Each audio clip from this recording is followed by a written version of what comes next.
Costanzo capítulo 7, Fisiología ácido-básica. El equilibrio ácido-básico debe mantener una concentración normal de iones hidrógeno en los líquidos corporales. Este equilibrio se consigue mediante la utilización de tampones en los líquidos extracelulares LEC e intracelular LIC, mediante mecanismos respiratorios que excretan dióxido de carbono y por mecanismos renales que reabsorben bicarbonato y secretan iones hidrógeno. pH de los líquidos corporales. La concentración de iones hidrógenos en los líquidos corporales es extremadamente baja. En sangre arterial la concentración de iones hidrógeno es de 40 por 10 a la menos 9 equivalentes por litro o 40 nanoequivalentes por litro, más de 6 órdenes de magnitud inferior a la concentración de sodio. Debido a la dificultad para trabajar con números tan pequeños, la concentración de iones de hidrógenos se expresa habitualmente como una función logarítmica llamada pH. pH es igual al menos logaritmo en base 10 de la concentración de hidrógenos. La concentración normal de iones hidrógenos de 40 por 10 a la menos 9 equivalentes por litro se convierte a pH de modo siguiente, resultando un valor de 7,4. Cuando se utiliza el pH en lugar de la concentración de hidrógenos, se debe tener en cuenta dos puntos. En primer lugar, debido al signo menos de la expresión logarítmica, es necesaria una inversión mental. Cuando aumenta la concentración de iones hidrógenos, disminuye el pH y a la inversa. En segundo lugar, la relación de la concentración de hidrógenos y el pH es logarítmica, no lineal. Así, los cambios iguales de pH no reflejan cambios iguales en la concentración de hidrógenos. Esa falta de linealidad se ilustra en la figura 7.1, donde se muestra la relación entre la concentración de iones hidrógeno y el pH dentro de los límites fisiológicos para los líquidos corporales. Un aumento del pH desde 7,4 hasta 7.6, 0,2 unidades de pH, refleja una disminución en la concentración de iones hidrógenos de 15 nanoequivalentes por litro. Una disminución de pH desde 7,4 hasta 7.2, también 0,2 unidades de pH, reflejan un aumento mayor de la concentración de hidrógenos de 23 nanoequivalentes por litro. En otras palabras, un cambio determinado del pH en un intervalo ácido, pH menor de 7.4, refleja un cambio mayor en la concentración de iones hidrógenos que el mismo cambio de pH en el intervalo alcalino, pH mayor a 7.4. El intervalo normal de pH arterial es de 7,35 a 7,45. Cuando el pH arterial es inferior a 7,35, estamos ante una acidemia o acidosis. Cuando el pH es superior a 7,45, la situación se denomina alcalemia o alcalosis. El intervalo de pH compatible con la vida es de 6,8 a 8. El pH intracelular es aproximadamente de 7.2, ligeramente inferior al extracelular, o sea que es más ácido que el extracelular, que el LEC. Los transportadores presentes en las membranas celulares regulan el pH intracelular. Los intercambiadores de sodio-protones extraen protones de las células, lo que tiende a alcalinizar el LIC. Los intercambiadores de cloro y bicarbonato extraen bicarbonato de las células, lo que tiende a acidificar el LIC. Los mecanismos que contribuyen al mantenimiento del pH en el intervalo normal incluyen la neutralización de iones hidrógeno en el LEC y en el LIC, compensación respiratoria y compensación renal.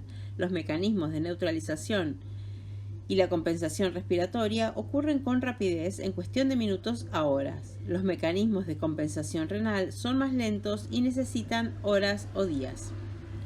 Producción de ácido en el organismo. El pH arterial es ligeramente alcalino, 7.4, a pesar de la producción de grandes cantidades de ácido al día. Esta producción de ácido tiene dos formas: el ácido volátil, dióxido de carbono, y el ácido no volátil o fijo. Tanto los ácidos volátiles como los fijos son producidos en grandes cantidades y plantean un reto para el pH normalmente alcalino. Dióxido de carbono. El dióxido de carbono o ácido volátil es el producto final del metabolismo aeróbio en las células y se produce a una tasa de 13.000 a 20.000 millones milimoles diarios o milimoles por día. No es un ácido en sí mismo, pero cuando reacciona con agua, H2O, se convierte en ácido carbónico, un ácido débil, gracias a la respuesta de la enzima anhidrasa carbónica. Las reacciones muestran que el dióxido de carbono se combina en forma reversible con agua para formar ácido carbónico, catalizado por la enzima anhidrasa carbónica. El ácido carbónico se disocia en iones hidrógenos y bicarbonato y los protones generados por esta reacción se neutralizará. Recuérdese que el dióxido de carbono producido por las células es añadido a la sangre venosa, convertido en iones hidrógeno y bicarbonato en el interior de los hematíes sanguíneos y transportado a los pulmones. En los pulmones tienen lugar las reacciones inversas y el dióxido de carbono es regenerado y expirado. Por ello, el dióxido de carbono se denomina ácido volátil. Así, la neutralización de iones hidrógeno que procede del dióxido de carbono es solo un problema temporal para la sangre venosa. Ácido fijo. El catabolismo de las proteínas y los fosfolípidos conduce a la producción de unos 50 milimoles por día de ácido fijo. Las proteínas con aminoácidos que contienen azufre, como por ejemplo la metionina, la cisteína y la cistina, producen ácido sulfúrico y son metabolizados, y los fosfolípidos producen ácido fosfórico. Al contrario que el dióxido de carbono, que es volátil y se elimina en los pulmones, el ácido sulfúrico y el fosfórico no son volátiles. Por tanto, los ácidos fijos deben ser neutralizados primero en los líquidos del cuerpo hasta que puedan ser excretados por los riñones. Además de los ácidos sulfúrico y fosfórico producidos por los procesos catabólicos normales, en ciertos estados fisiopatológicos se puede producir cantidades excesivas de ácidos fijos. Entre ellos se encuentran el ácido beta-hidroxibutírico y el ácido acetoacético, cetoácidos producidos en la diabetes mellitus no tratada, y el ácido láctico, que puede ser producido durante el ejercicio extenuante o cuando los tejidos están hipóxicos. Además, es posible la ingestión de otros ácidos fijos, como el ácido salicílico por sobredosis de aspirina, ácido fórmico por ingestión de metanol y ácido glicólico y oxálico en ingestión de etilenglicol. La producción excesiva o la ingestión de ácidos fijos aumenta la carga de ácidos fijos en el cuerpo y provoca acidosis metabólica, como se verá más adelante en el capítulo. Neutralización. Principios de la neutralización. Un amortiguador o tampón es la mezcla de un ácido débil y su base conjugada, o una base débil y un ácido conjugado. Las dos formas de tampón se llaman pareja tamponadora. En la nomenclatura de Bronsted-Lowry, para un ácido débil, la forma ácida se denomina HA y se define como donante de hidrógenos, y la forma base se denomina A- y se define como aceptora de hidrógenos. De modo similar, para una base débil, el donante de hidrógenos se llama BH y el aceptor de hidrógenos se llama B. Una solución tamponada se resiste al cambio de pH. Así es posible añadir o eliminar iones hidrógeno a una solución tamponada y el pH de esa solución solamente experimentará un cambio mínimo. Por ejemplo, cuando se añade iones hidrógenos o protones a una solución tamponada que contenga un ácido débil, se combina con la forma A- del tampón y se convierte en la forma HA. Por el contrario, cuando se eliminan iones hidrógenos de una solución tamponada o se añade OH-, se liberan iones hidrógenos desde la forma HA del tampón para convertirse en la forma A-. Los líquidos corporales contienen una gran variedad de tampones que constituyen una importante primera defensa contra los cambios de pH. Robert Pitts demostró esta capacidad amortiguador experimentalmente con una inyección de 150.000 equivalentes de iones hidrógenos como ácido clorhídrico en un perro con agua corporal total de 11,4 litros. En un experimento paralelo, Pitts añadió 150.000 equivalentes de iones hidrógenos a 11,4 litros de agua destilada. En el perro, la adición de iones hidrógenos hizo caer el pH sanguíneo de 7,44 hasta 7,14. El animal desarrolló acidemia, pero siguió vivo. En el agua destilada, la adición de la misma cantidad de iones hidrógenos causó la caída precipitada del pH hasta 1,84, una cifra que hubiese resultado instantáneamente mortal para el perro. Pitts concluyó que los líquidos corporales del animal contenían tampones capaces de proteger su pH frente a la adición de grandes cantidades de iones hidrógeno. El hidrógeno añadido se combinó con la forma A- de los tampones y un ácido fuerte se convirtió en un ácido débil. El cambio de pH en los líquidos corporales del perro se minimizó, aunque no se previno totalmente. El agua destilada no contenía tampones y no dispuso de dichos mecanismos protectores. Ecuación de Henderson-Hasselbalch. La ecuación Henderson-Hasselbalch se usa para calcular el pH de una solución tamponada. Esta ecuación deriva del comportamiento de ácidos y bases débiles en solución descrito por la cinética de reacciones reversibles. La reacción anterógrada, la disociación de HA en H más y A menos, se caracteriza por un valor constante de K1 y la reacción inversa se caracteriza por otro valor constante K2. Cuando las constantes de las reacciones anterógrada e inversa son exactamente iguales, hay un estado de equilibrio químico, sin más cambio neto que la concentración de HA o H-. Como se muestra aquí, la ley de acción de masas afirma el equilibrio químico. El cociente entre las constantes puede ser combinado en una sola constante K, que se denomina constante de equilibrio. Por tanto, el pH de una solución tamponada se puede calcular con la información siguiente: el pK del tampón, la concentración de la base del tampón, o sea, la concentración de la base y la concentración del ácido del tampón. Por el contrario, si se conocen el pH de la solución y el pK del tampón, es posible calcular las concentraciones relativas en su forma A- y HA. El pK es un valor característico para una pareja de tampones. ¿Qué factor o factores determinan su valor? Obsérvese que el cálculo de la constante de equilibrio es el cociente de la constante de reacción anterograda dividida por la constante de la reacción inversa. Por tanto, los ácidos fuertes como el ácido clorhídrico están más disociados en iones hidrógenos y A- y tienen constantes de equilibrio elevadas y pK bajos.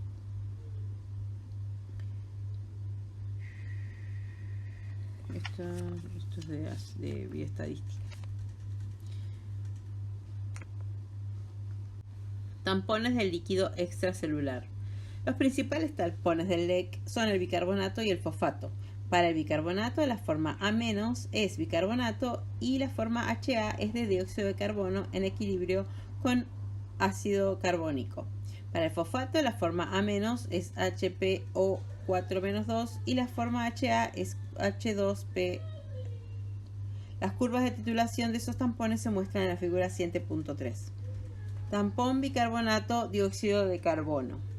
El tampón extracelular más importante es el de bicarbonato de dióxido de carbono. Se utiliza como primera línea de defensa cuando se añade o elimina iones hidrógenos del organismo.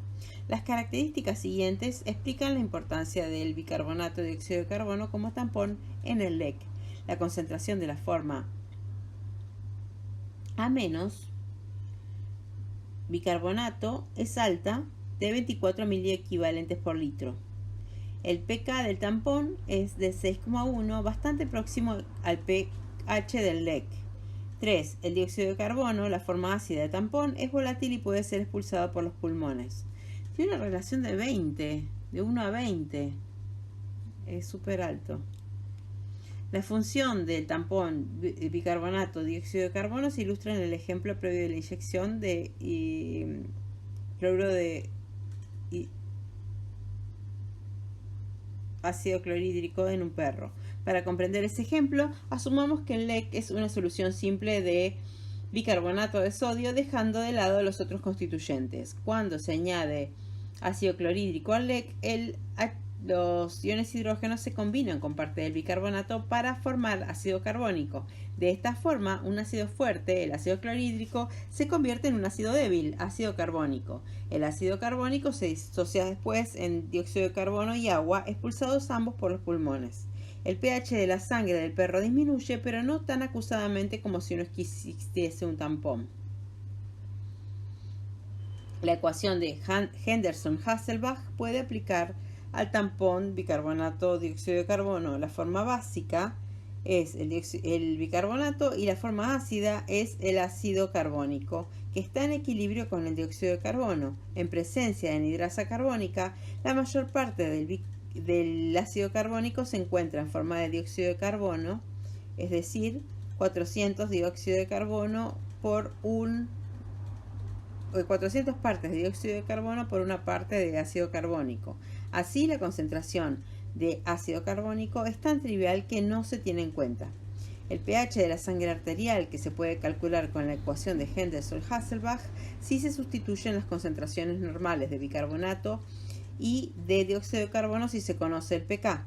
Obsérvese que ya que los valores de dióxido de carbono arterial se expresan como presiones parciales, la PCO2 o la presión parcial de dióxido de carbono debe ser convertida en concentraciones de dióxido de carbono, para lo que se multiplica por la solubilidad del dióxido de carbono en la sangre, que es 0,03 milimoles por litro por milímetros de mercurio. La forma final de la ecuación es la siguiente. Sustituyendo los siguientes valores normales, el pH de la sangre arterial se puede calcular llegando con una presión parcial de dióxido de carbono de 40 miligramos de mercurio. La ecuación de Henderson-Hasselbalch también se puede representar como un mapa ácido básico que muestra las relaciones entre las presiones parciales de dióxido de carbono, las concentraciones de bicarbonato y el pH.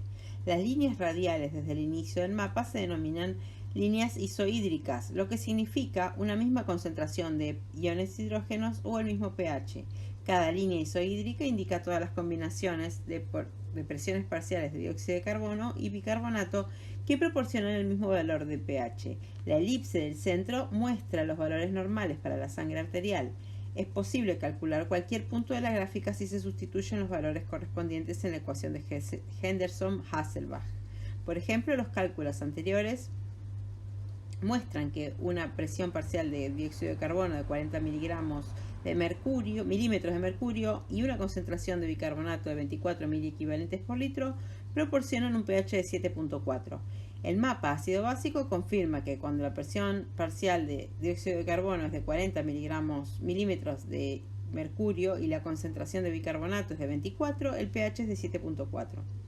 Es importante señalar que las concentraciones anormales de las presiones de dióxido de carbono y de bicarbonato pueden proporcionar valores de pH normales o casi normales. Por ejemplo, la combinación de una presión de dióxido de carbono de 60 milímetros de mercurio y una concentración de bicarbonato de 36 miliequivalentes por litro corresponden también a un pH de 7.4, aunque tanto la concentración de bicarbonato como la presión de dióxido de carbono son claramente mayores a lo normal. En otro ejemplo, la combinación de una presión de dióxido de carbono de 20 milímetros de mercurio y una concentración de bicarbonato de 12 miliequivalentes por litro también corresponden a un pH de 7.4, aunque tanto la concentración de bicarbonato como la presión parcial de dióxido de carbono son más bajas que lo normal.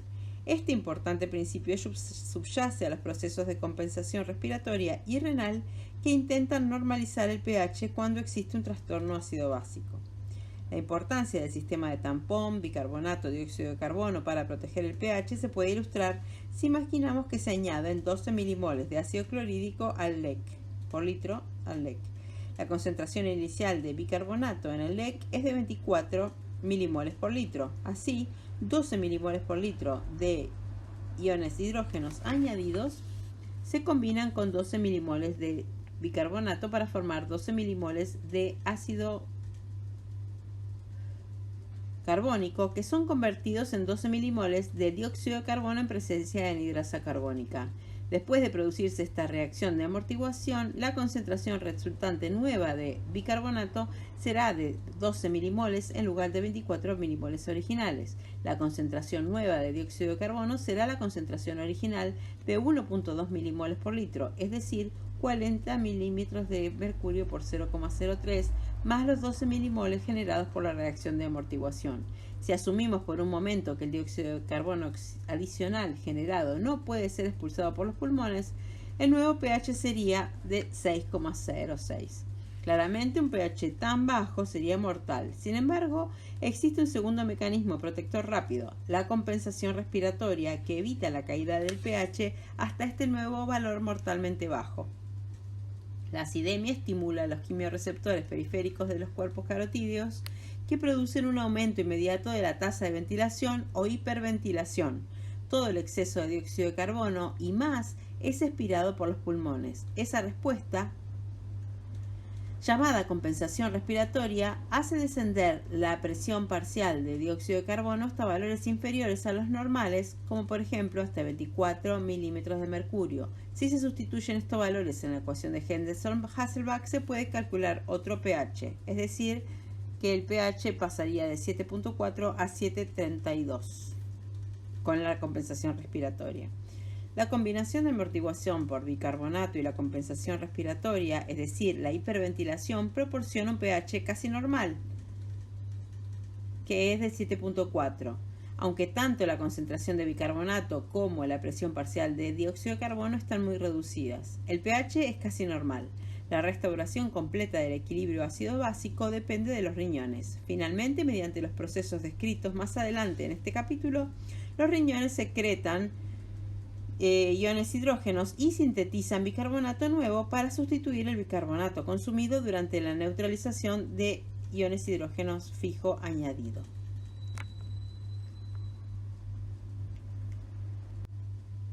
Tampón fosfato.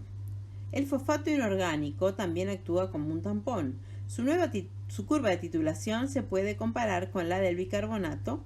Recuérdese que el pK para el par bicarbonato-dióxido de carbono es 6.1 y la porción lineal de la curva de titulación se extiende desde el pH 5.1 hasta 7.1. Desde este punto de vista técnico, la porción lineal está fuera del intervalo de amortiguación para un pH 7.4. Por otra parte, el pK del tampón fosfato es de 6,8 y la porción lineal de su curva se extiende desde 5.8 hasta 7.8. Parece que el fosfato inorgánico debiera ser un tampón fisiológico más importante que el bicarbonato, puesto que su intervalo de amortiguación es más cercano a 7.4, el pH de la sangre. Sin embargo, dos características del tampón bicarbonato-dióxido de carbono lo convierten en un tampón más eficaz. 1. El bicarbonato se encuentra en concentración mucho mayor, 24 milimoles por litro, que el fosfato, que es entre 1 y 2 milimoles por litro. Y 2. La forma ácida del tampón bicarbonato-dióxido de carbono es el dióxido de carbono, una sustancia volátil que puede ser expulsada por los pulmones. Tampones del líquido intracelular. Existen grandes cantidades de tampones intracelulares, entre ellos los fosfatos orgánicos y las proteínas. Para utilizar estos tampones del LIC en los trastornos ácido-básicos, el hidrógeno debe cruzar primero la membrana celular por uno de los tres mecanismos siguientes. 1. En los procesos que cursan con exceso o un defecto del dióxido de carbono, como los trastornos ácido-básicos respiratorios, el dióxido de carbono mismo puede cruzar las membranas celulares. Por ejemplo, en la acidosis respiratoria hay un exceso de dióxido de carbono que produce hidrógeno y este debe ser neutralizado. El dióxido de carbono, al ser liposoluble, entra con rapidez a las células y el hidrógeno generado es neutralizado por los tampones intracelulares. 2. En procesos que cursan con exceso o defecto de ácido fijo, los protones pueden entrar o salir de las células con un anión orgánico como el lactato.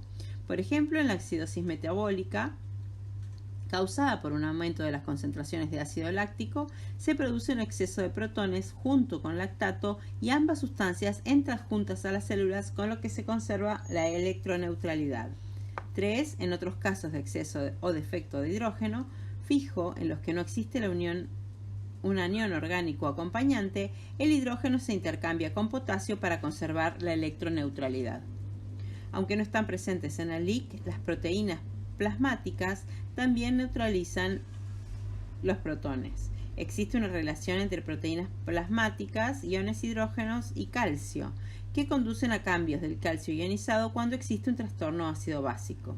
El mecanismo es el siguiente. Los grupos con carga negativa en las proteínas plasmáticas, como por ejemplo albúmina, se pueden unir a hidrógenos o calcio. El calcio unido a proteínas es abundante y representa un 40% del calcio total. En la acidemia hay un exceso de iones hidrógeno en sangre. Conforme se une más hidrógeno a las proteínas plasmáticas, se une menos al calcio, dando lugar a un aumento de las concentraciones de calcio libre. En la alcalemia existe un defecto de protones en la sangre. Puesto que hay menos protones unidos a las proteínas plasmáticas, se une más al calcio, con la consiguiente disminución de la concentración de calcio libre, causando hipocalcemia. Los síntomas de hipocalcemia ocurren frecuentemente en la alcalosis respiratoria y comprenden hormigueo, entumecimiento y tetania. Fosfatos inorgánicos. Los fosfatos orgánicos del LIC incluyen trifosfato de adenosina, ATP, difosfato de adenosina, ADP, monofosfato de adenosina, AMP, glucosa 1-fosfato y 2.3 difosfoglicerato.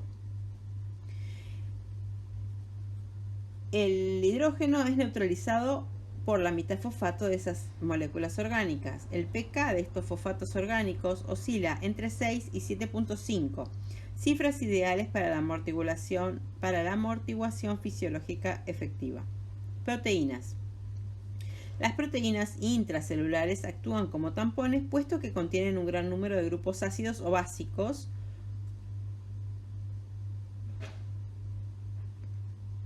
o cargas. Entre todos los grupos disociables de las proteínas, los que tienen un pK en el intervalo fisiológico son el grupo imidazol de la histidina con un pK de 6.4 a 7 o los grupos amino con un pK de 7.4 a 7.9. El tapón proteico intracelular más significativo es la hemoglobina, que está presente a concentración alta dentro de hematíes sanguíneos.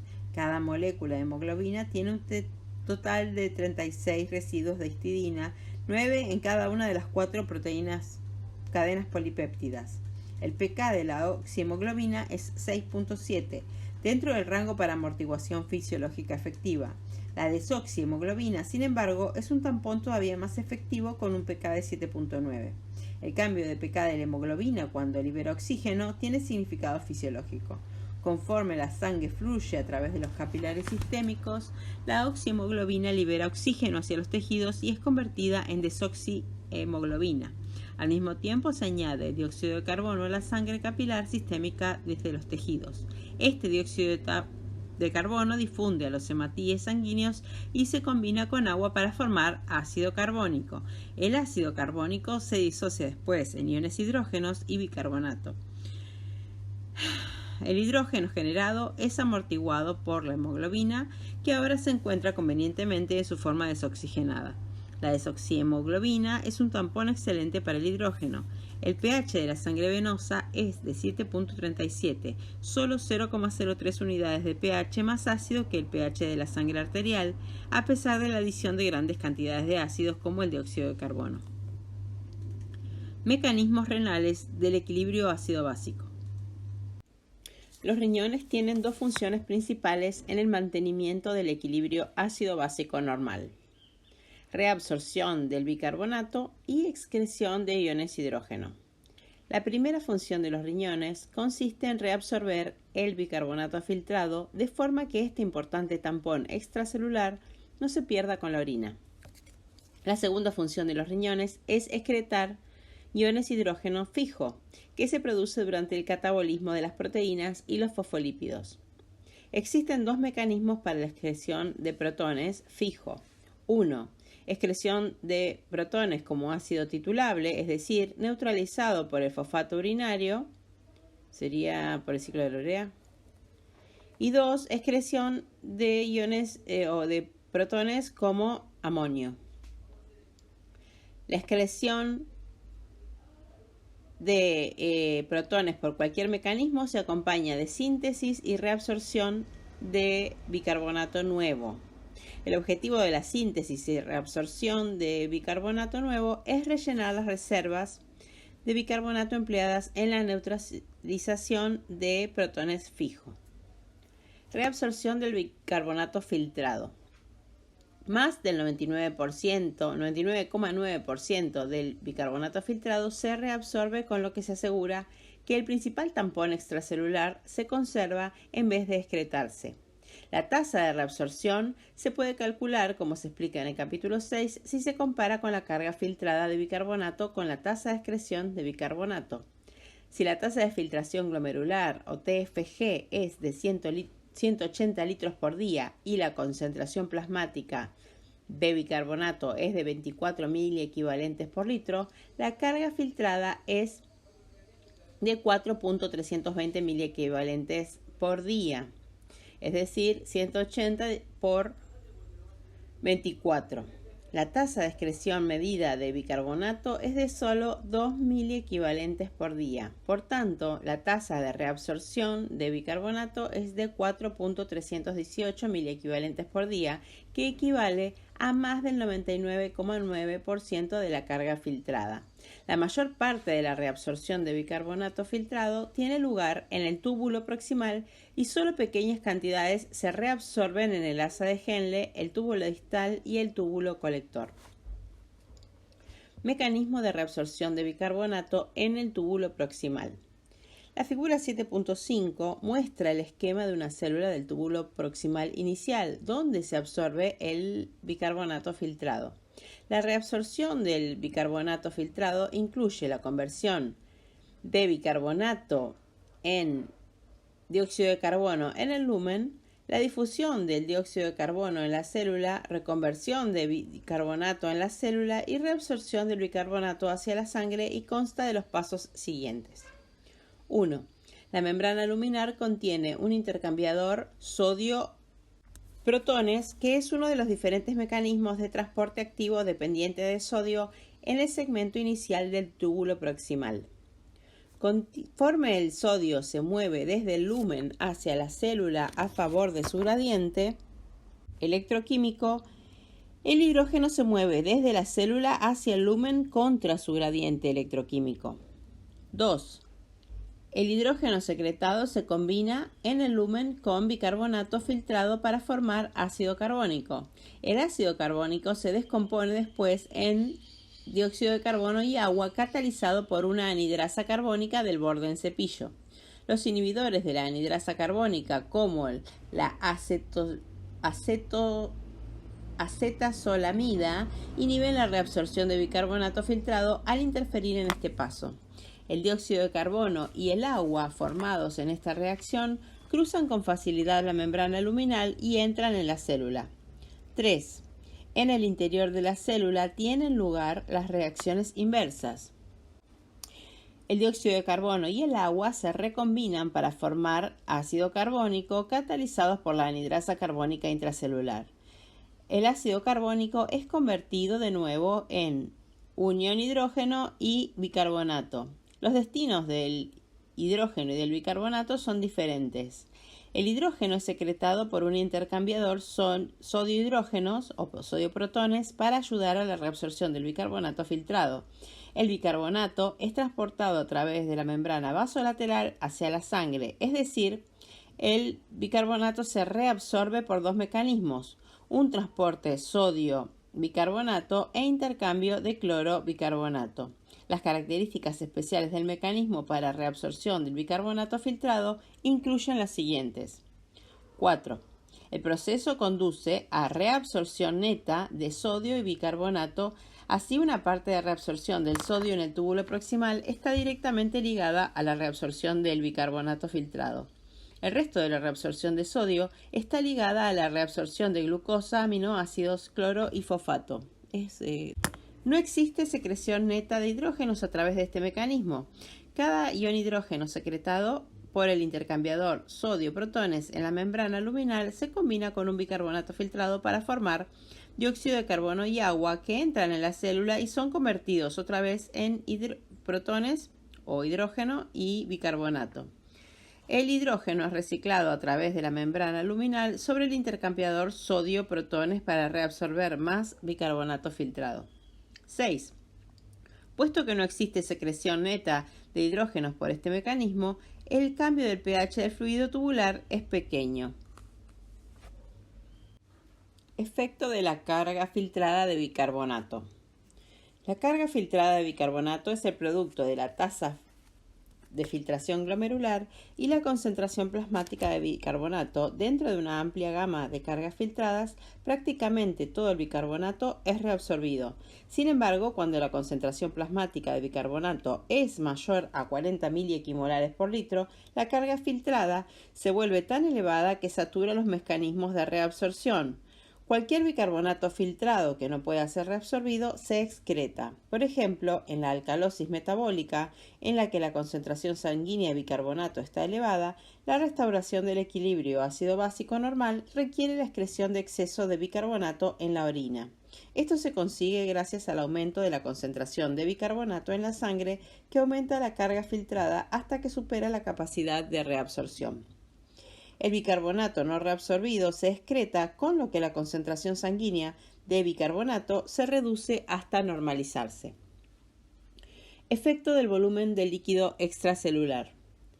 La mayor parte del bicarbonato filtrado se reabsorbe en el túbulo proximal, donde los cambios en el volumen del LEC alteran la reabsorción isosmótica a través de los cambios de las fuerzas de Starling en los capilares peritubulares. Puesto que el bicarbonato forma parte de esa reabsorción isoosmótica, los cambios en el volumen del LEC alteran la reabsorción de bicarbonato de una forma predecible. Por ejemplo, la expansión del volumen del LEC inhibe la reabsorción isosmótica en el túbulo proximal y por tanto inhibe la reabsorción de bicarbonato. A la inversa, la disminución del volumen del LEC estimula la reabsorción isosmótica en el túbulo proximal y la reabsorción de bicarbonato. Un segundo mecanismo en el que interviene la angiotensina 2 participa de la reabsorción de bicarbonato como respuesta a la disminución del volumen del LEC. Recuérdese que la disminución del volumen del LEC activa el sistema renina-angiotensina-aldosterona. La angiotensina 2 estimula el intercambio de sodio-protones en el túbulo proximal, estimulando así la reabsorción de bicarbonato con el consiguiente aumento de la concentración de bicarbonato en sangre. Este mecanismo explica en parte el fenómeno de la alcalosis de contracción, que literalmente significa alcalosis metabólica secundaria a la disminución o contracción del volumen del LEC. La alcalosis de contracción se produce durante el tratamiento con diuréticos de asa o diuréticos tiacídicos y es un factor que complica la alcalosis metabólica causada por vómitos. La alcalosis de contracción se trata mediante infusión de cloruro de sodio isotónico para restaurar el volumen del LEC. Efecto de la presión parcial de dióxido de carbono. Los cambios crónicos de la PCO2 alteran la reabsorción del bicarbonato filtrado y explican el fenómeno de compensación renal para los trastornos ácido-básicos respiratorios crónicos. Los aumentos de la PCO2 o de la presión parcial de dióxido de carbono aumentan la reabsorción de bicarbonato y las disminuciones de la PCO2 reducen la reabsorción de bicarbonato. El mecanismo subyacente al efecto del dióxido de carbono no se conoce completamente. Sin embargo, una explicación se asocia al suministro de dióxido de carbono a las células renales. En la acidosis respiratoria hay un aumento de la PCO2, puesto que se dispone de más dióxido de carbono en las células renales para generar hidrógenos destinado a la secreción por el intercambiador sodio-hidrógeno, se puede reabsorber más bicarbonato. Así aumenta la concentración plasmática de bicarbonato y también el pH arterial en compensación. En la alcalosis respiratoria decrece la PCO2, puesto que se dispone de menos dióxido de carbono. En las células renales, para generar protones destinado a la secreción, se reabsorbe menos bicarbonato. En este caso, disminuye la concentración plasmática de bicarbonato, con lo que desciende el pH arterial como compensación. Excreción de protones como ácido titulable. Por definición, el ácido titulable es el hidrógeno excretado con tampones urinarios. El fosfato inorgánico es el más importante de estos tampones debido a su concentración relativamente elevada en la orina y su pK ideal. Conviene recordar que en la orina existe una cantidad significativa de fosfato, puesto que solo el 85% del fosfato filtrado es reabsorbido. El 15% de fosfato filtrado se excreta como ácido titulable. Mecanismo de excreción del ácido titulable.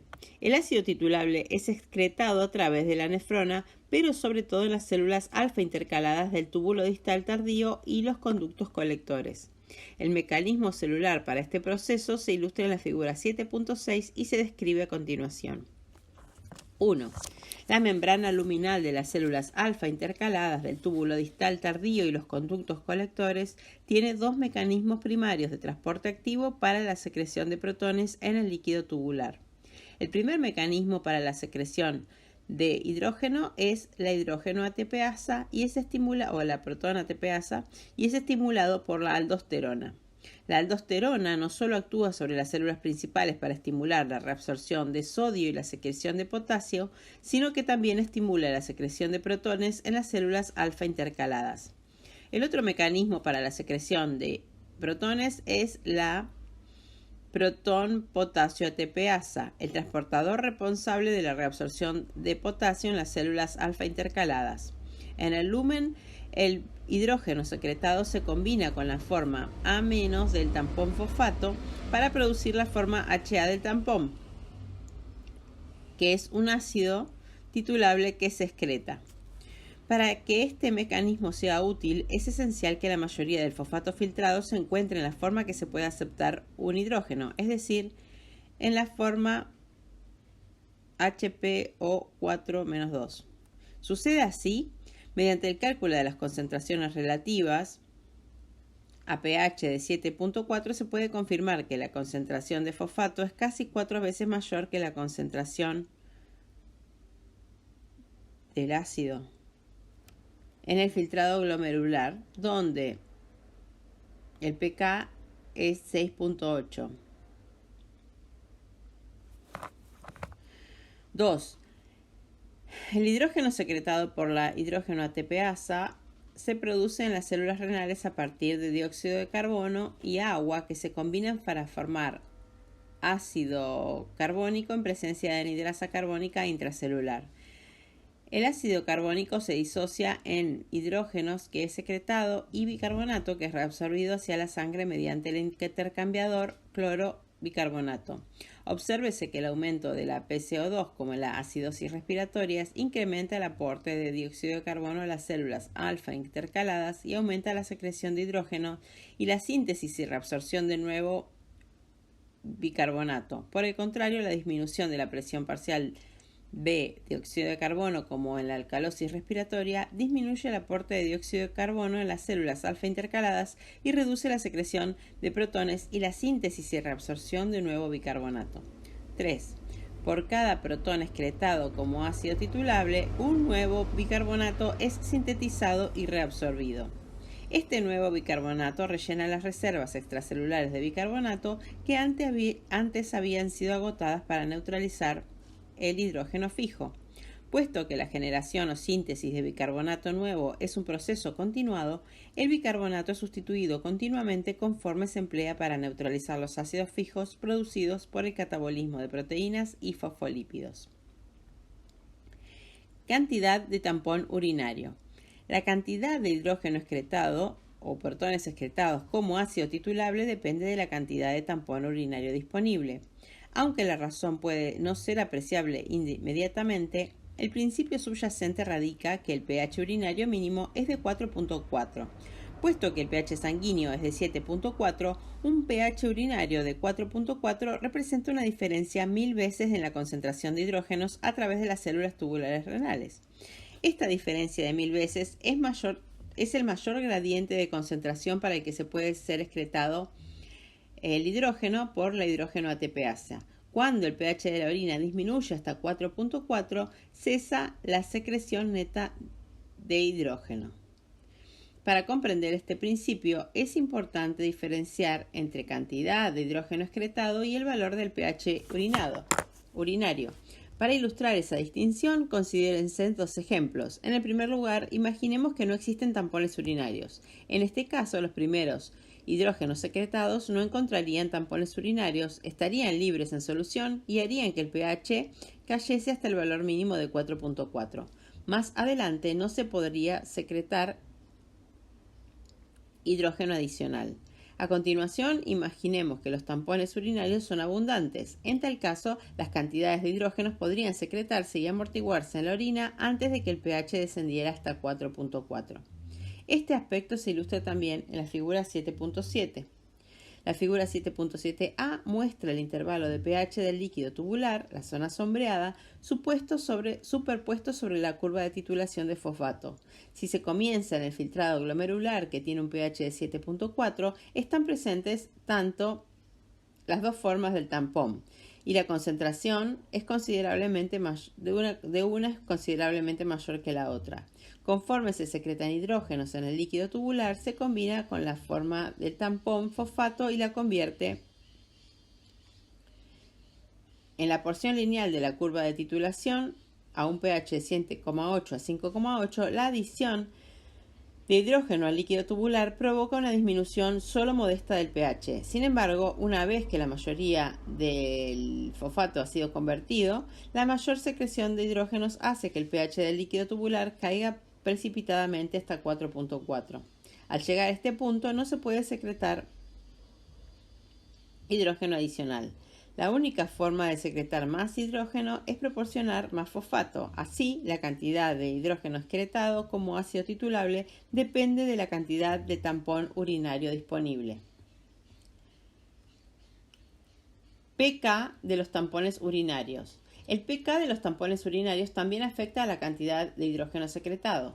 Robert Pitts demostró la importancia del pK al comparar la efectividad de la creatinina con un pK de 5 como tampón urinario con la de fosfato con un pK de 6.8. Pitts observó que para una determinada cantidad de tampón urinario se excretaba más hidrógeno cuando el tampón era fosfato que cuando era creatinina.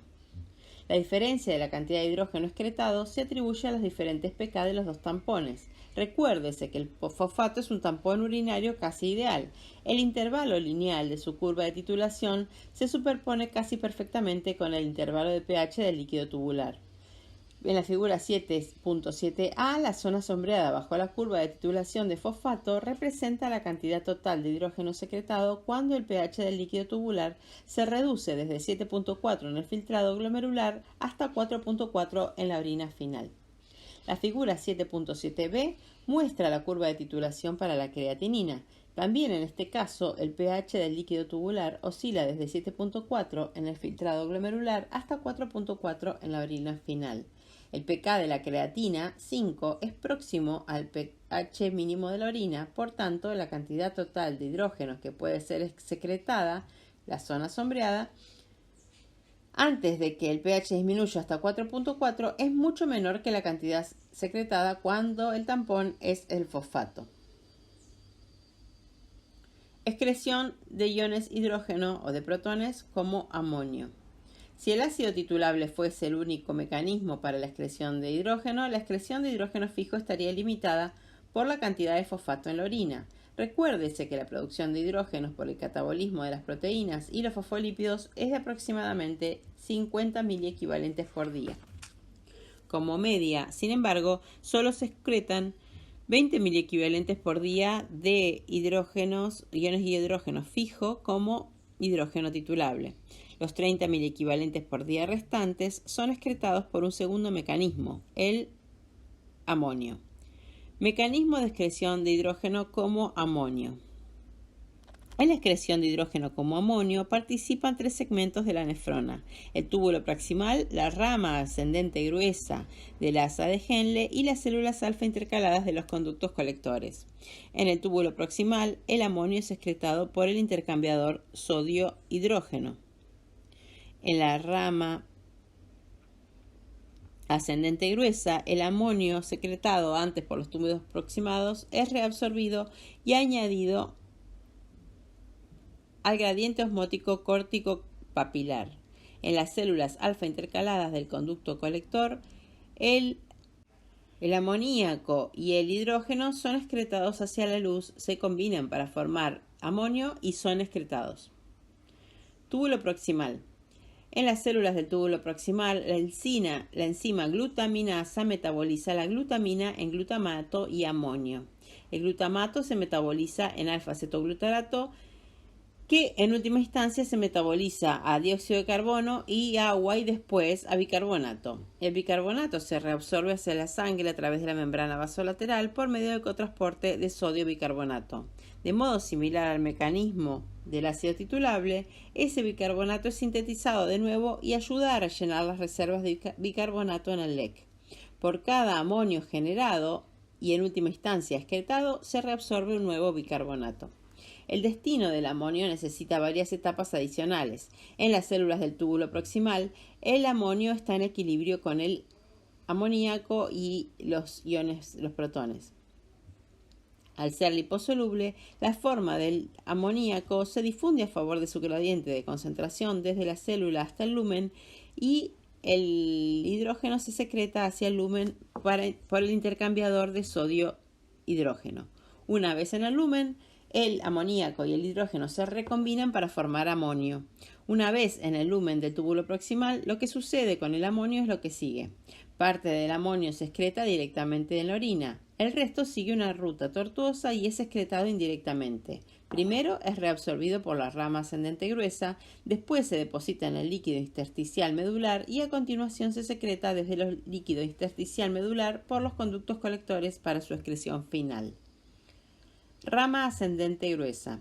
Como se explicó antes, aunque no se muestra en la figura 7.8, la parte del amonio secretada en el túbulo proximal y suministrada al asa de Henle es reabsorbida por la rama ascendente gruesa.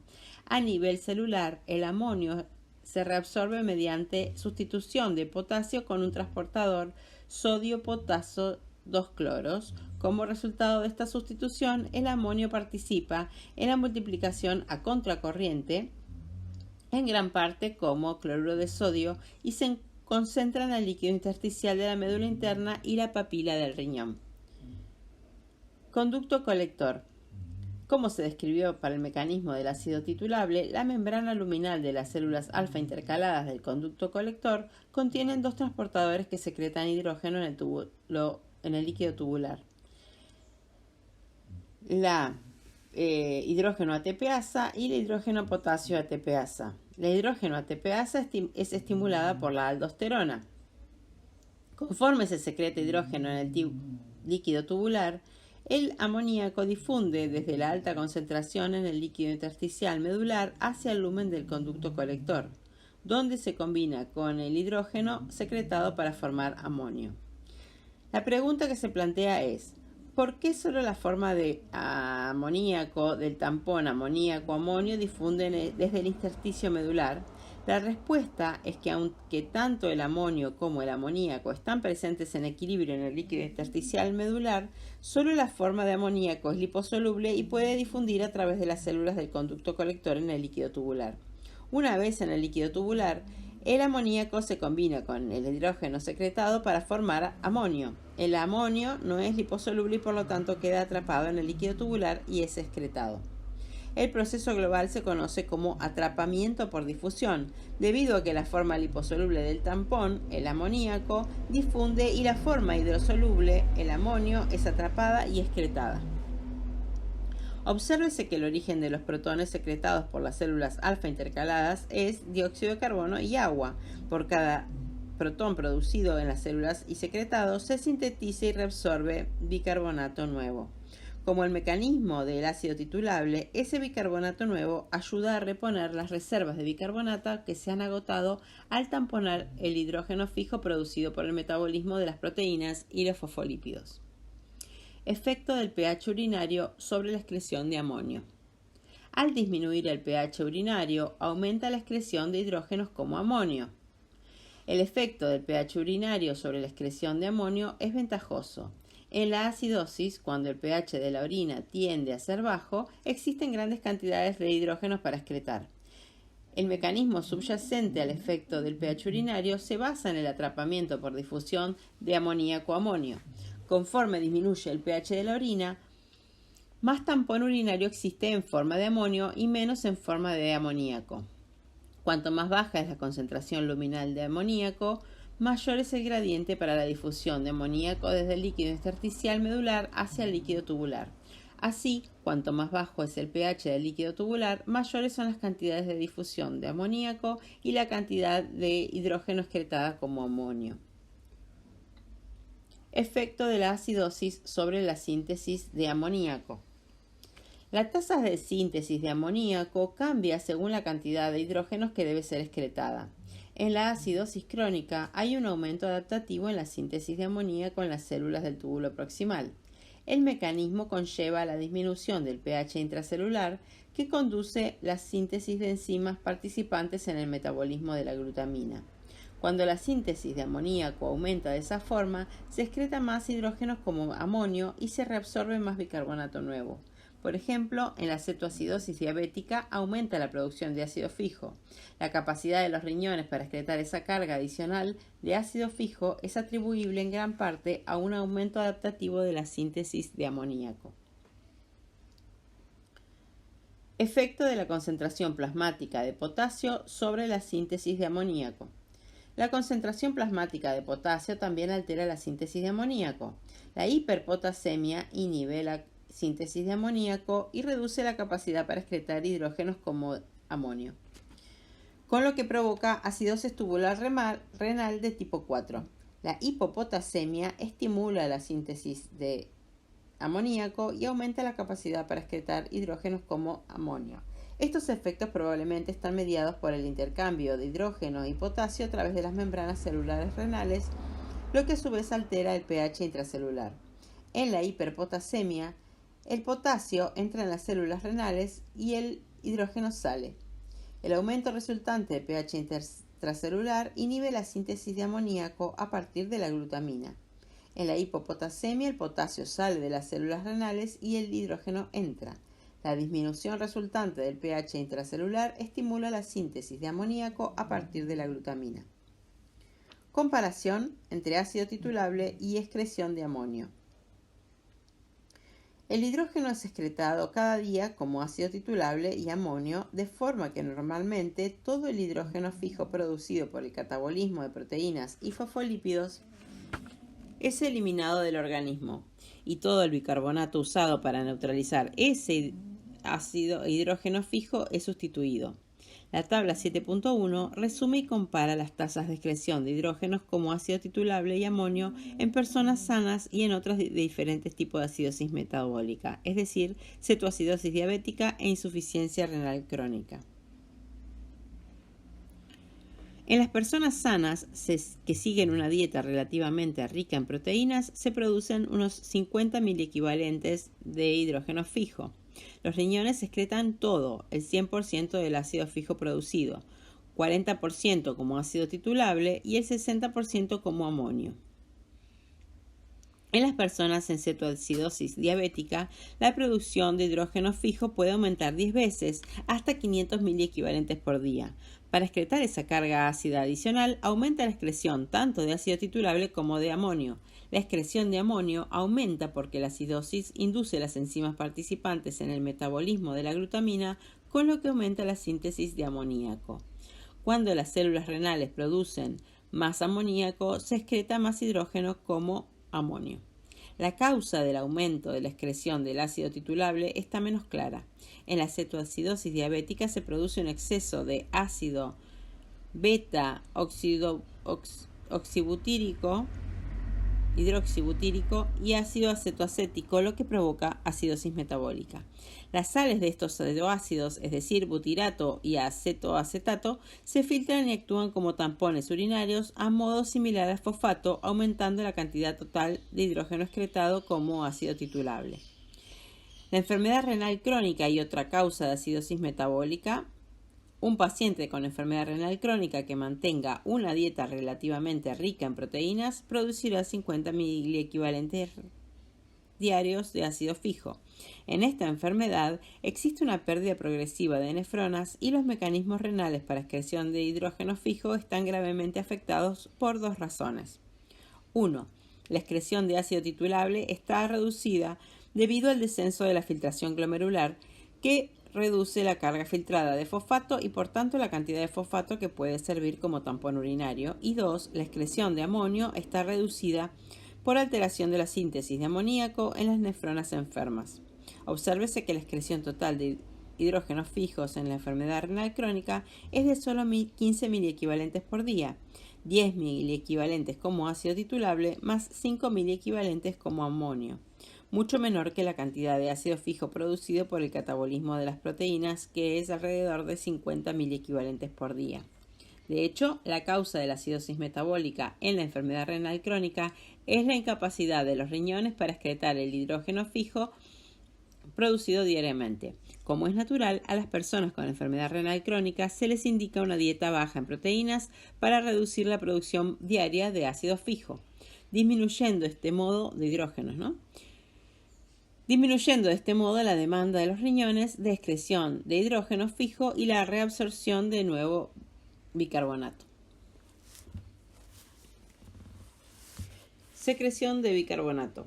En la mayoría de las situaciones, las células alfa intercaladas de los túbulos colectores excretan hidrógenos como ácido titulable y amonio y sintetizan y reabsorben nuevo bicarbonato. Sin embargo, en la alcalosis metabólica, cuando el bicarbonato sanguíneo está elevado, las células beta intercaladas de los túbulos colectores secretan bicarbonato, como se muestra en la figura 7.9. Para lograr este cambio, la disposición del intercambiador de cloro, bicarbonato y la hidrógeno ATPasa se invierte en las membranas luminal y vasolateral, a modo que el bicarbonato se secreta a la orina y el hidrógeno se reabsorbe hacia la sangre.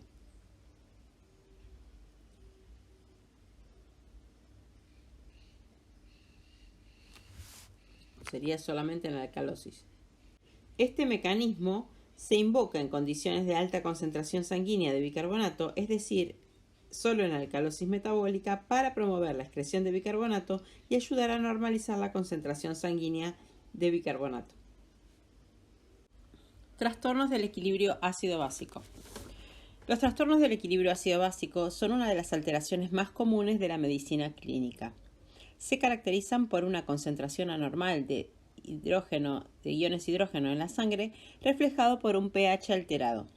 La acidemia es un aumento de la concentración de iones hidrógenos en sangre y disminución del pH, y está causada por un proceso fisiopatológico llamado acidosis. Por otra parte, la alcalemia es una disminución de la concentración de iones hidrógenos en sangre con aumento del pH y está causada por un proceso fisiopatológico llamado alcalosis. Las alteraciones de pH sanguíneo pueden estar causadas por trastorno primario de la concentración de bicarbonato o por un trastorno primario de la presión parcial de dióxido de carbono. Dichas alteraciones se comprenden mejor si se considera la ecuación de Henderson-Hasselbalch para el tampón bicarbonato-dióxido de carbono. En la ecuación, el pH de la sangre está determinado por la relación de las concentraciones de bicarbonato y de dióxido de carbono. Así, los cambios de las concentraciones de bicarbonato o la de la presión parcial de dióxido de carbono producirán un cambio de pH. Los trastornos de equilibrio ácido-básico se describen como metabólicos o respiratorios, según si la alteración primaria se encuentra en el bicarbonato o en el dióxido de carbono. Hay 4 trastornos simples del equilibrio ácido-básico, donde simple significa que solo está presente un trastorno del equilibrio ácido-básico. Cuando hay más de uno de estos trastornos, la patología se conoce como trastorno mixto del equilibrio ácido-básico. Las alteraciones metabólicas del equilibrio ácido-básico son trastornos primarios relacionados con el bicarbonato. La acidosis metabólica está causada por una disminución de la concentración de bicarbonato que, según la ecuación de Henderson-Hasselbalch, conduce a una disminución del pH. Este trastorno está causado por el aumento de iones hidrógenos fijo en el organismo a través de la sobreproducción, la ingestión o la reducción de la excreción de hidrógeno fijo o la pérdida de bicarbonato.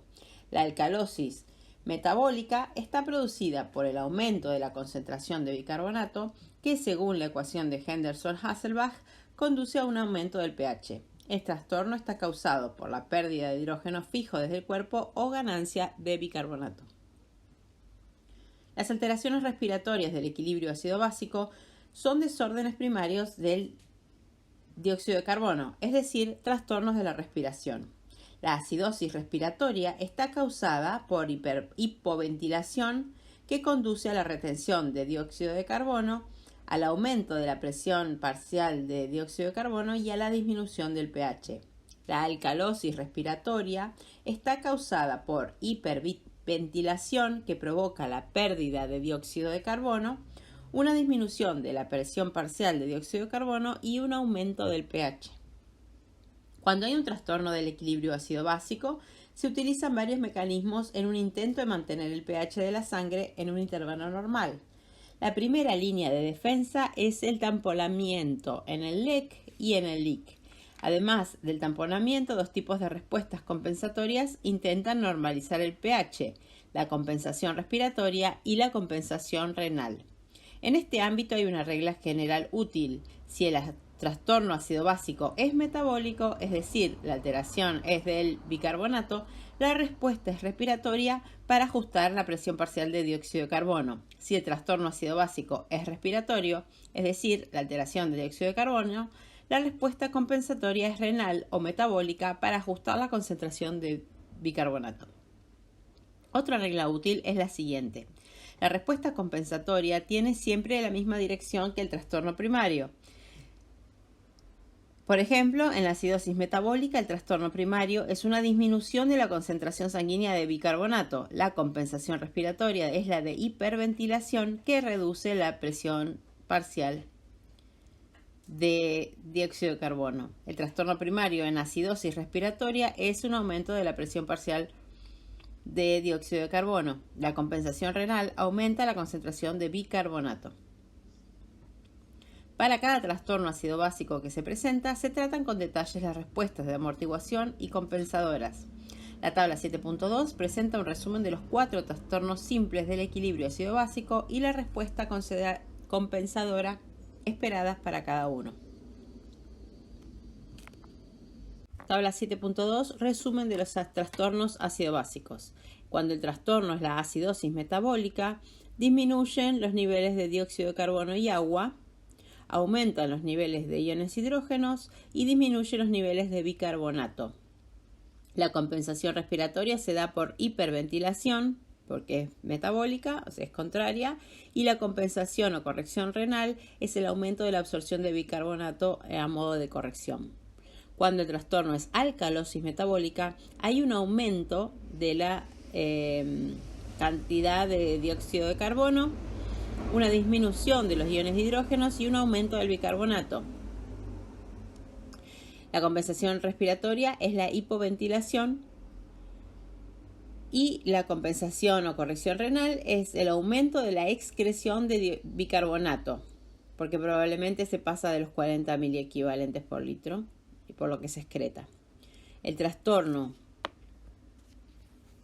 es la acidosis. Si el trastorno es de tipo respiratorio, el trastorno en acidosis respiratoria, hay un aumento de la concentración de dióxido de carbono, hay un aumento de la concentración de iones hidrógeno y hay un aumento en la concentración de bicarbonato.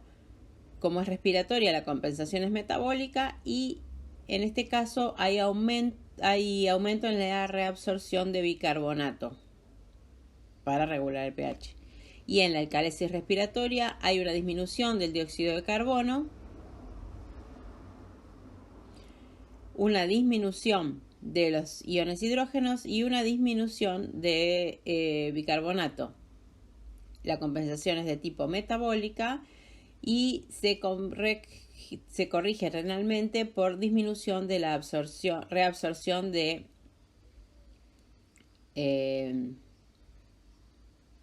bicarbonato. Hiato aniónico del plasma. Una medición útil en el diagnóstico de los trastornos del equilibrio ácido-básico es el hiato aniónico del plasma o simplemente hiato aniónico.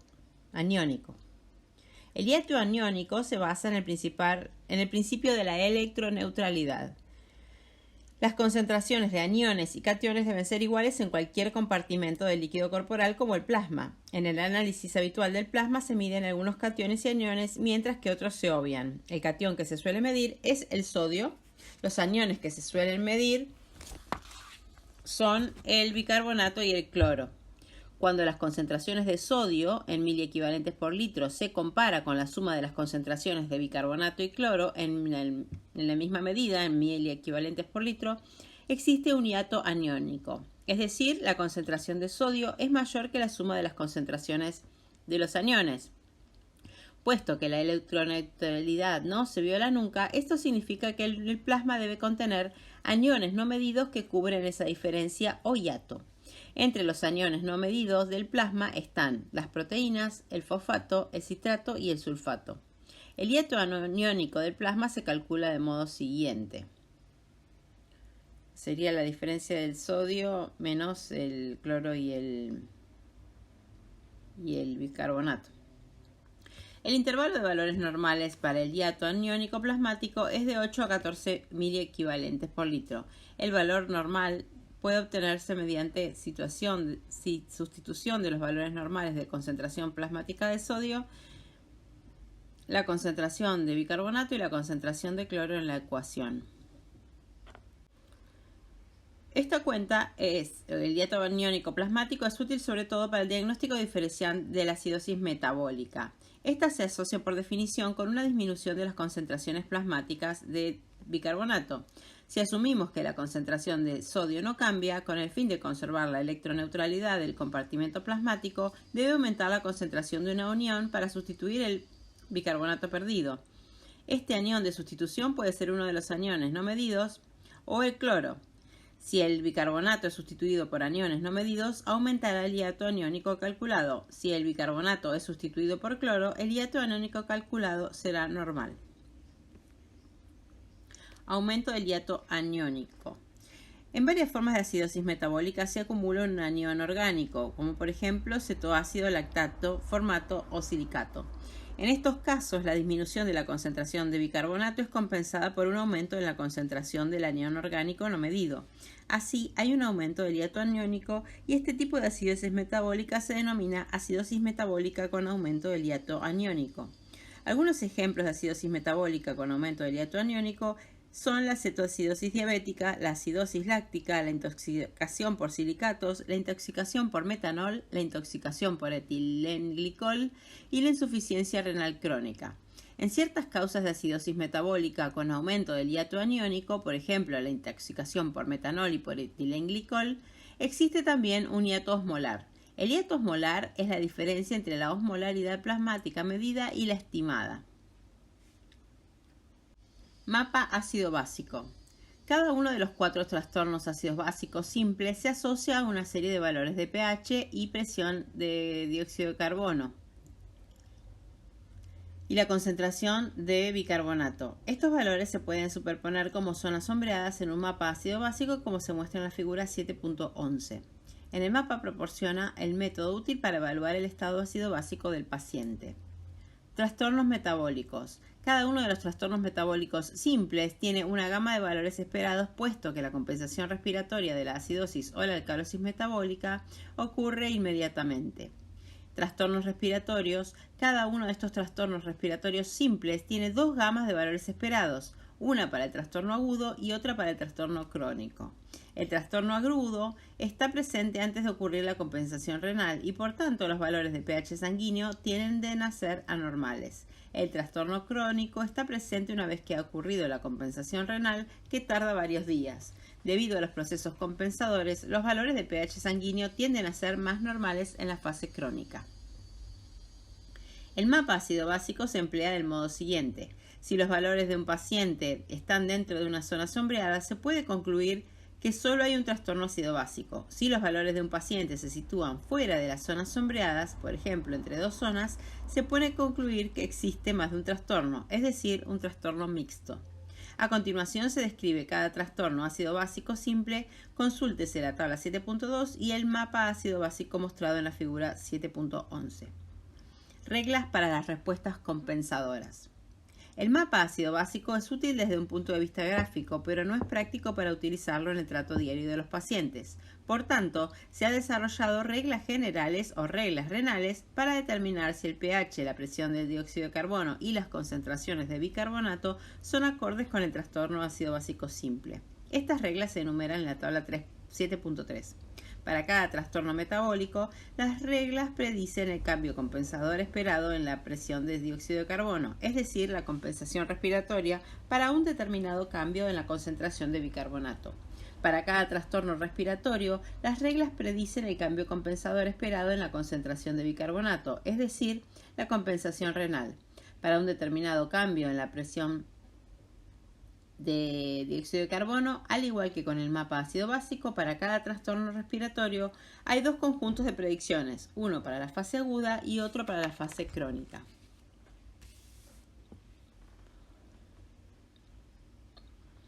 Si los valores sanguíneos de un paciente son iguales de los valores predichos, hay solo un trastorno ácido básico. Si los valores de un paciente son distintos a los valores predichos, existe un trastorno ácido básico mixto.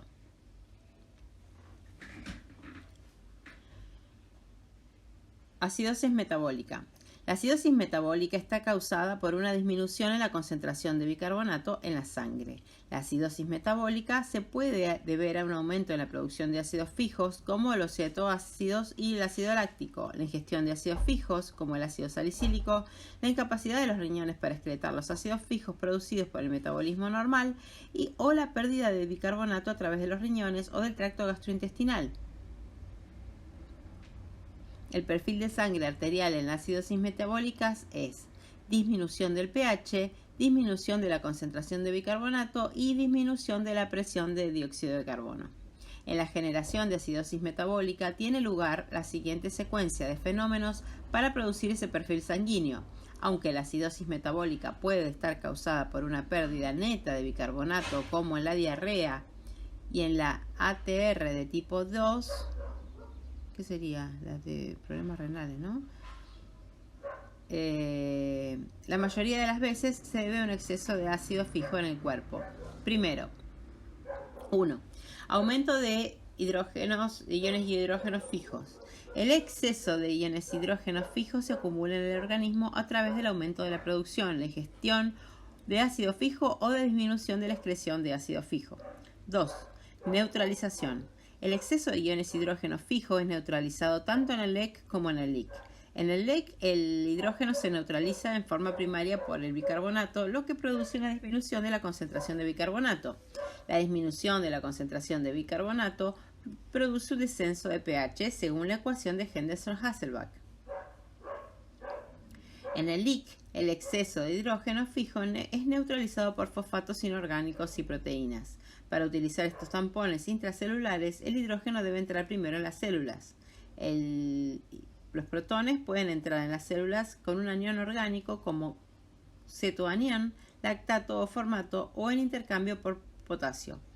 Cuando el hidrógeno es intercambiado por potasio, se produce hiperpotasemia. 3. Compensación respiratoria. La disminución del pH arterial estimula a los quimiorreceptores periféricos.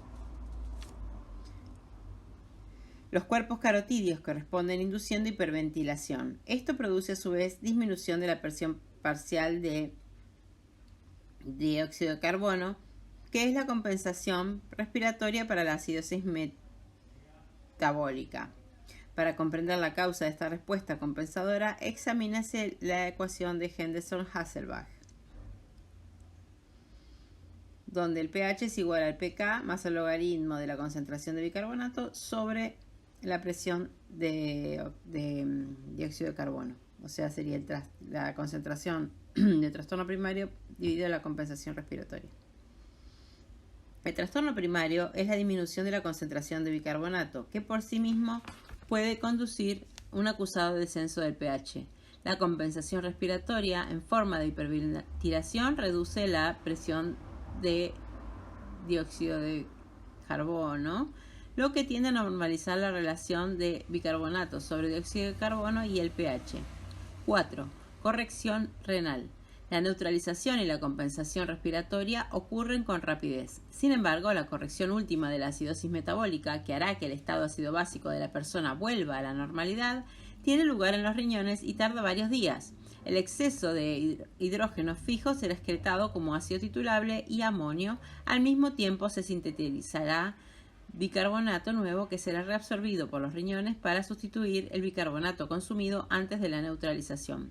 De esa forma se normalizará la concentración sanguínea de bicarbonato. En la tabla 7.4 se muestran las causas de acidosis metabólica, que pueden ser por producción excesiva o ingestión de iones de hidrógeno fijos, como por ejemplo en cetoacidosis diabética, acidosis láctica, intoxicación por saliciclato, intoxicación por metanol o formaldehído o intoxicación por etilenglicol. También puede deberse a la pérdida de bicarbonato por diarreas o por acidosis tubular renal de tipo 2. Son problemas renales. Y la imposibilidad de excretar ácidos fijos o iones de hidrógeno fijos por enfermedad renal crónica, acidosis tubular renal de tipo 1 o acidosis tubular renal de tipo 4. Alcalosis metabólica. La alcalosis metabólica está causada por el aumento de la concentración de bicarbonato en la sangre. Es el resultado de la pérdida de iones hidrógenos fijos a través del tracto gastrointestinal, la pérdida de hidrógeno fijo a través del riñón, como por ejemplo en hiperaldosteronismo, la administración de soluciones de bicarbonato con bicarbonato o la disminución del volumen del LEC, como por ejemplo por la administración de diuréticos. El perfil de sangre arterial observado en la alcalosis metabólica es un aumento del pH, un aumento de la concentración de bicarbonato y un aumento de la presión de dióxido de carbono. En la generación de la alcalosis metabólica ocurre la siguiente secuencia de fenómenos para producir ese perfil sanguíneo. Aunque la alcalosis metabólica puede estar causada por la administración de bicarbonato, la mayoría de las veces es consecuencia de la pérdida de ácido fijo desde el cuerpo. 1. Pérdida de ácido fijo. El ejemplo clásico de alcalosis metabólica es el vómito, en el que se pierde ácido clorhídrico a través del estómago. Las células parietales gástricas producen hidrógeno y bicarbonato a partir de dióxido de carbono y agua. El hidrógeno es secretado con el cloro en el lumen del estómago para ayudar a la digestión. Y el bicarbonato entra en la sangre. En las personas sanas, el hidrógeno secretado se desplaza desde el estómago hasta el intestino delgado, donde un pH bajo desencadena la secreción de bicarbonato por el páncreas. Así, en condiciones normales, el bicarbonato añadido a la sangre por las células parietales gástricas es eliminado más tarde desde la sangre con secreciones pancreáticas. Sin embargo, en el caso del vómito, el hidrógeno se pierde desde el estómago y no llega nunca al intestino delgado. Por tanto, no se estimula la secreción de bicarbonato por el páncreas y el bicarbonato permanece en la sangre, con lo que aumenta la concentración de bicarbonato. Dicho aumento provoca, a su vez, un aumento del pH según la ecuación de Henderson-Hasselbalch, que es pH es igual al pK más el logaritmo de la diferencia entre bicarbonato y dióxido de carbono. Neutralización. 2. Neutralización. Como en la acidosis metabólica, se produce neutralización tanto en el LEC como en el LIC para utilizar los tampones del LIC. Los protones salen de las células por intercambiador con potasio y se produce hipopotasemia. 3. Compensación respiratoria. El aumento del pH arterial inhibe los quimiorreceptores periféricos que responden con una inducción de hipoventilación. A su vez, la hipoventilación aumenta la presión de dióxido de carbono que constituye la compensación respiratoria de la alcalosis metabólica. Como antes, examínese la ecuación de Henderson-Hasselbalch para comprender la compensación. El trastorno primario de la alcalosis metabólica es el aumento de concentración de bicarbonato que podría conducir por sí misma a un intenso incremento del pH.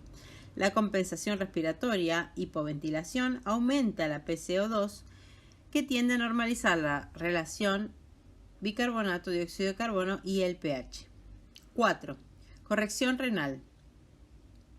La corrección de la alcalosis metabólica debe ser más sencilla que todos los trastornos ácido-base. Puesto que la alteración principal es un aumento en la concentración de bicarbonato, la restauración del equilibrio ácido-básico tendrá lugar cuando el exceso de bicarbonato sea excretado por los riñones. Esto se puede conseguir porque el túbulo renal tiene una capacidad de reabsorción finita para el bicarbonato filtrado. Cuando la carga filtrada de bicarbonato supera la capacidad de reabsorción, El bicarbonato es que es excretado con la orina, reduciendo finalmente la concentración de bicarbonato hasta cifras normales. Sin embargo, la corrección de la alcalosis metabólica con frecuencia no es tan sencilla y se complica en presencia de contracción del volumen del LEC, como por ejemplo debido a vómitos. La contracción del volumen del LEC produce 3 efectos secundarios en el riñón, los cuales se unen para mantener la alcalosis metabólica o alcalosis por contracción. Al no permitir que el exceso de bicarbonato se excrete con la orina, la contracción del volumen del LEC a través de las fuerzas de Starling aumenta la reabsorción de bicarbonato en el túbulo proximal. 2. La contracción del volumen del LEC a través del sistema renina-angiotensina 2 aldosterona produce un incremento de la concentración de angiotensina, y la angiotensina 2 estimula el intercambiador sodio-hidrógeno y favorece la reabsorción de bicarbonato filtrado. Y 3. El aumento de los niveles de aldosterona estimula la secreción de iones hidrógenos y la reabsorción de bicarbonato nuevo en las células alfa intercaladas. Combinados estos efectos, todos ellos secundarios a la contracción del volumen del LEC, aumentan la concentración de bicarbonato y mantienen la alcalosis metabólica incluso cuando los vómitos han cesado. La alcalosis metabólica se clasifican en aquellas que responden a la solución salina y las que no responden a la solución salina. La alcalosis metabólica que responde a la solución salina se debe a la contracción de volumen, como se describió anteriormente. Se dice que responde a la solución salina porque la administración de solución salina, al corregir la contracción del volumen, también corrige la alcalosis metabólica. La alcalosis metabólica que responde a la solución salina está causada por vómitos, diuréticos de asa y diuréticos tiacídicos. Por el contrario, la alcalosis metabólica que no responde a la solución salina no está causada por la contracción del volumen y por lo tanto no se corrige con la administración de solución salina.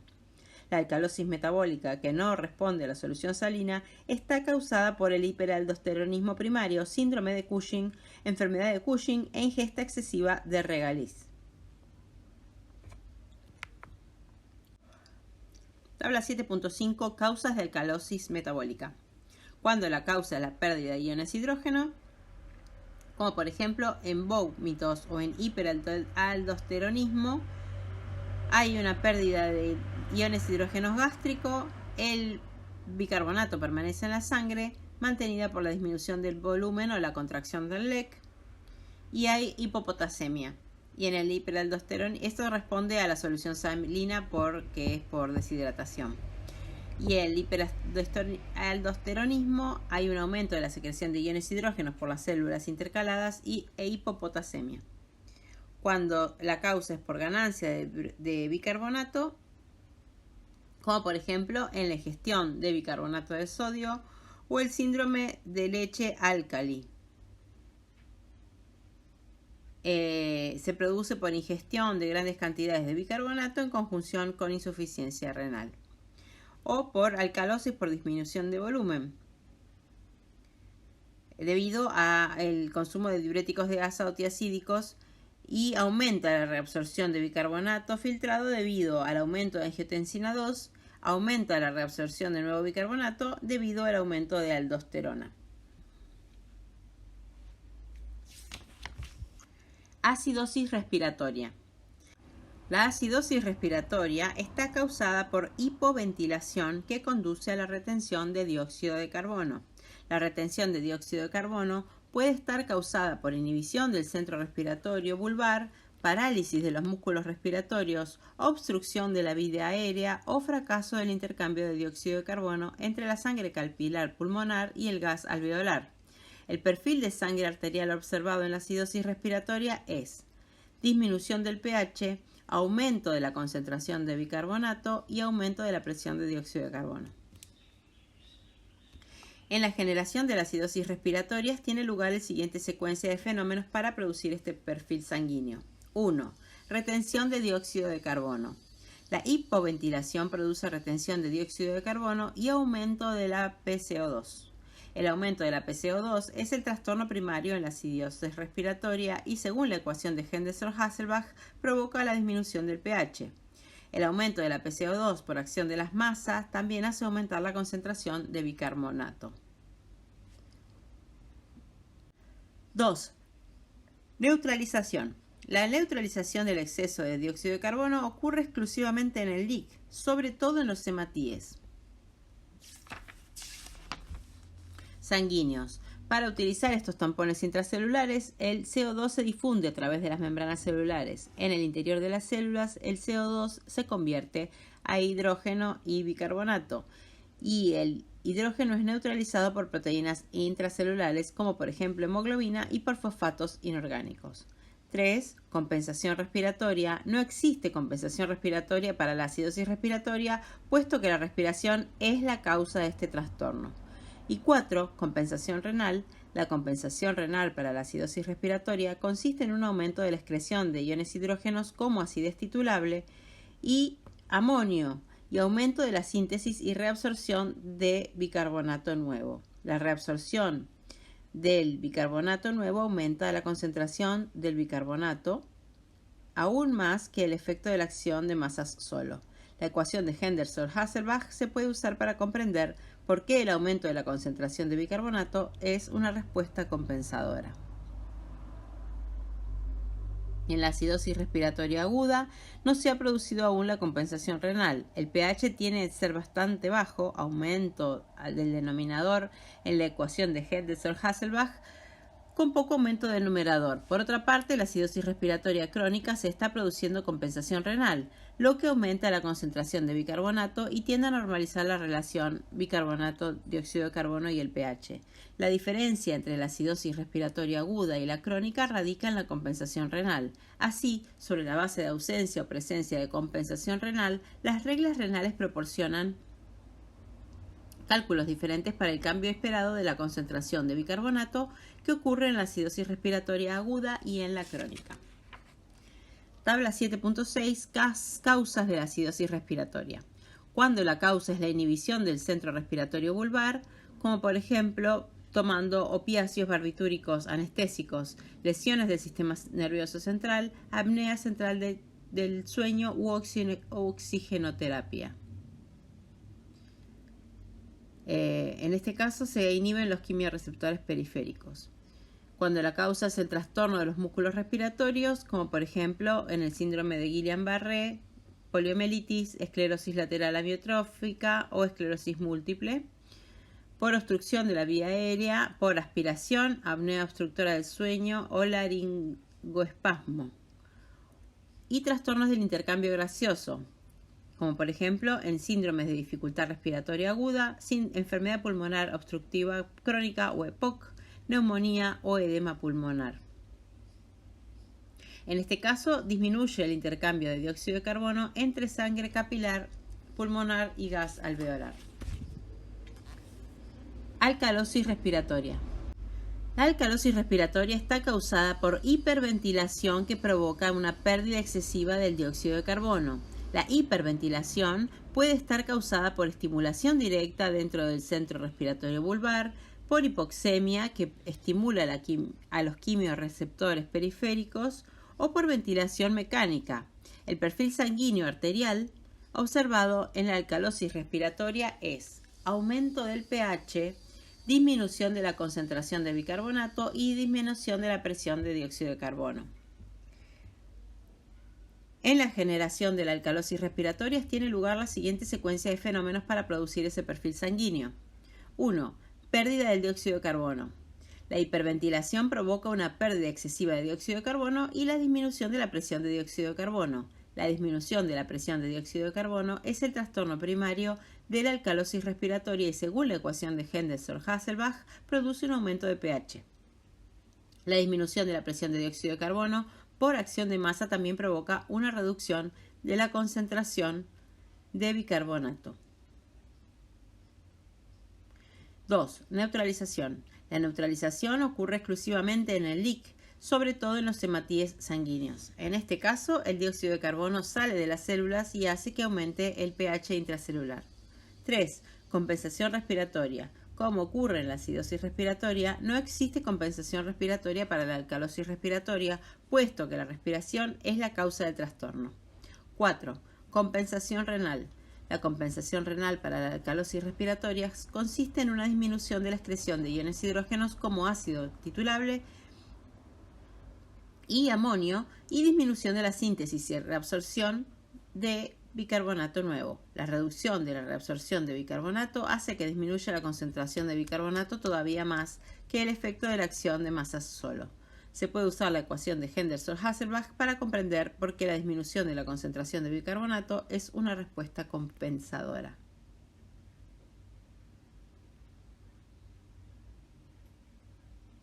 En la alcalosis respiratoria aguda no se ha producido todavía compensación renal y el pH es bastante elevado. Hay una disminución del denominador de la ecuación de Henderson-Hasselbalch con poca disminución del numerador.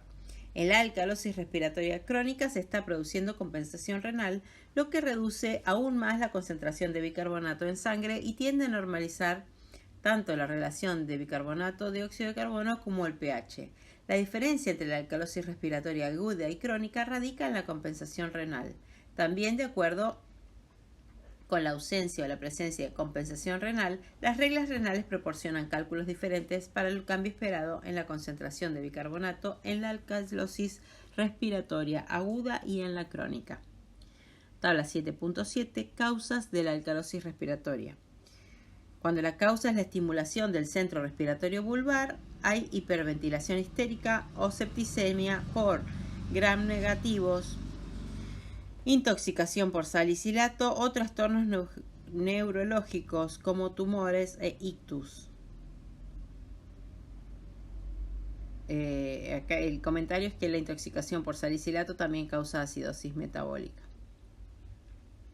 Hipoxemia, debido a la altitud elevada o a neumonía o embolia pulmonar, que estimula los quimiorreceptores periféricos o por ventilación mecánica. Resumen. El pH de los líquidos corporales se mantiene normalmente a 7.4 a pesar de la producción diaria de grandes cantidades de dióxido de carbono, un ácido volátil y ácidos fijos, ácidos no volátiles. Los mecanismos que mantienen un pH constante incluyen la neutralización, la compensación respiratoria y la compensación renal. La neutralización representa la primera línea de defensa para proteger un pH.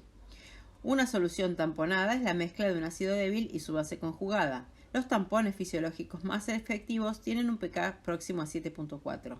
Los tampones extracelulares comprenden bicarbonato, dióxido de carbono, el más importante, y tampones fosfatos. Los tampones intracelulares incluyen fosfatos orgánicos y proteínas, como por ejemplo la desoxihemoglobina. Los mecanismos renales del equilibrio ácido-básico comprenden la reabsorción y prácticamente todo el bicarbonato filtrado y la excreción de iones hidrógenos como ácido titulable y amonio. Para cada ion hidrógeno excretado como ácido titulable o amonio, se sintetiza y absorbe un nuevo bicarbonato. El trastorno ácido-básico simple puede ser de origen metabólico o respiratorio. Los trastornos metabólicos comportan una alteración primaria de la concentración de bicarbonato causada por ganancia o pérdida de iones hidrógenos fijos o ácido fijo. Cuando existe una ganancia de ácido fijo se produce acidosis metabólica. Cuando existe pérdida de ácido fijo hay alcalosis metabólica. Los trastornos respiratorios conllevan una alteración primaria de la PCO2 causada por hipoventilación, acidosis respiratoria, o hiperventilación, alcalosis respiratoria. La compensación de los trastornos ácido-básicos es respiratoria o renal. Cuando el trastorno primario es metabólico, la compensación es respiratoria. Cuando el trastorno primario es respiratorio, la compensación es renal o metabólica.